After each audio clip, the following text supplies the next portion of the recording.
Mark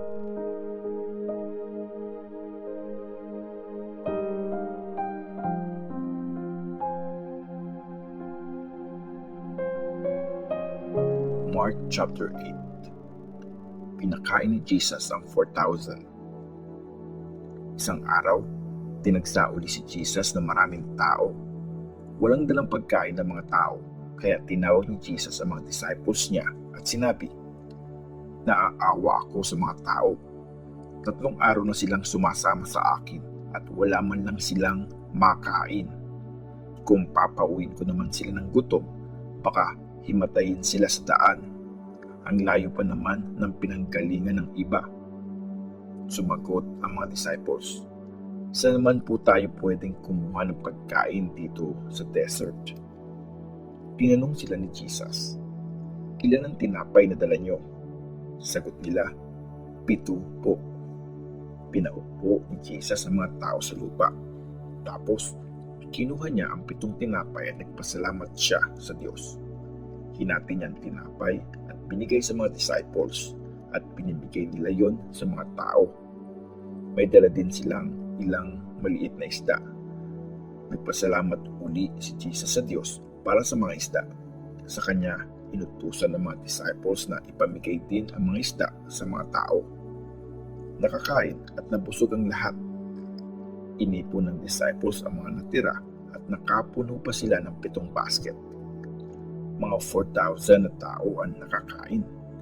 Pagkatapos pauwiin ni Jesus ang mga tao, sumakay siya agad sa bangka kasama ang mga disciples niya at pumunta sila sa bayan ng Dalmanuta.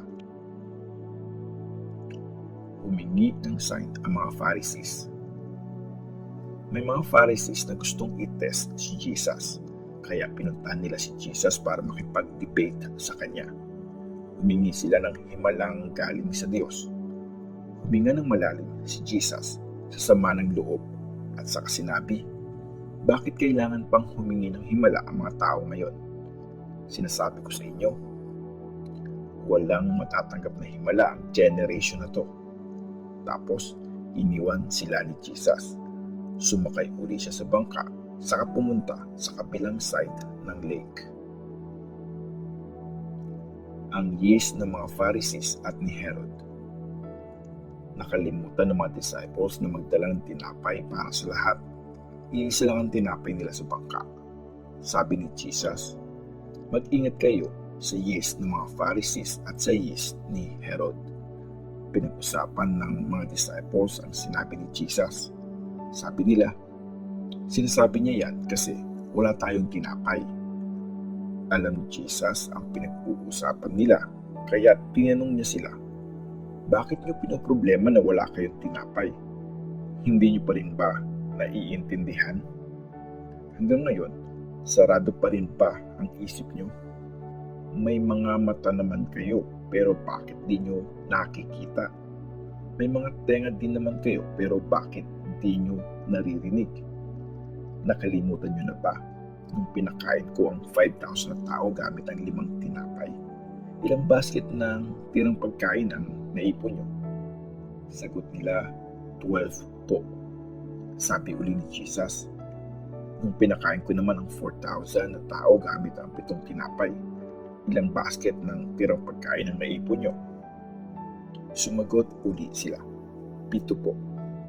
At sinabi ni Jesus, "So, hindi niyo pa rin ba naiintindihan ang mga sinasabi ko?" Pinagaling ni Jesus ang isang bulag sa Bethsaida. Pumunta si Jesus at ang mga disciples niya sa Bethsaida.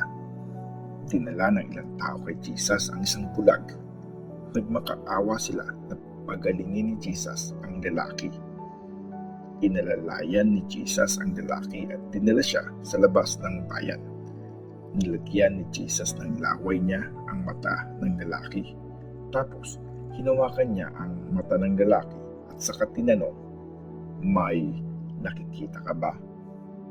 Tumingin ang lalaki sa kanyang sinabi, "May nakikita po akong mga tao pero para sila mga puno na naglalakad." Kaya hinawakan uli ni Jesus ang mga mata niya. Tapos, tumingin ng mabuti ang lalaki. Gumaling na siya malinaw na niyang nakita ang lahat.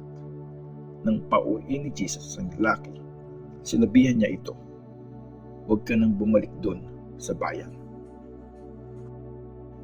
Sinabi ni Peter kung sino si Jesus. Pumunta si Jesus at ang mga disciples niya sa mga barangay na malapit sa Caesarea Philippi. Habang naglalakad sila sa daan, tinanong ni Jesus ang mga disciples, "Ano ang sinasabi ng mga tao tungkol sa akin? Sino daw ba ako?"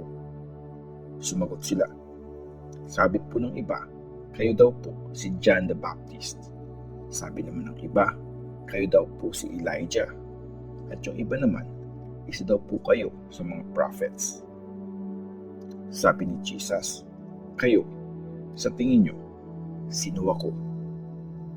Sumagot si Peter, "Kayo po ang Christ."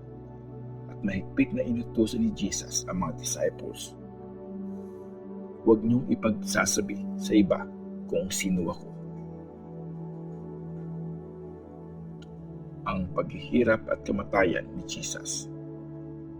Nagsimulang magturo si Jesus sa mga disciples niya tungkol sa mga mangyayari sa kanya. Sabi niya, "Papahirapan ako ng sobra ng mga Jewish leaders, ng mga chief priests at ng mga teachers ng law, at saka ako papatayin, pero bubuhayin ako uli sa ikatlong araw." In-explain ni Jesus na maayos ang gusto niyang sabihin. Kaya dinala siya ni Peter sa isang tabi at saka sinaway. Pero lumingon si Jesus sa mga disciples niya sa pinagalitan si Peter. "Satan, lumayo ka sa akin. Hindi galing sa Diyos ang mga iniisip mo, kundi sa tao." Tinawag ni Jesus ang mga tao at ang mga disciples niya saka sinabi sa kanila, "Kung gusto niyong sumunod sa akin, kailangan niyo munang kalimutan ang sarili niyo, pasanin ang krus niyo at sumunod kayo sa akin. Kung gusto niyong iligtas ang buhay niyo, mawawala niyo ito. Pero kung ibibigay niyo ang buhay niyo para sa akin at sa magandang balita, maililigtas niyo ang buhay niyo. Anong mapapala niyo kung makuha niyo nga ang buong mundo, pero mawawala naman sa inyo ang buhay niyo? Siyempre, wala. Walang mabibigay ang tao kapalit ng buhay niya. Kung kinakahiya niyo ako at ang mga teachings ko sa taksil at sa makasalanang generation na to, ikakahiya din kayo ng Son of Man pag bumalik na siya sa kadakilaan ng Ama kasama ang mga banal na angel.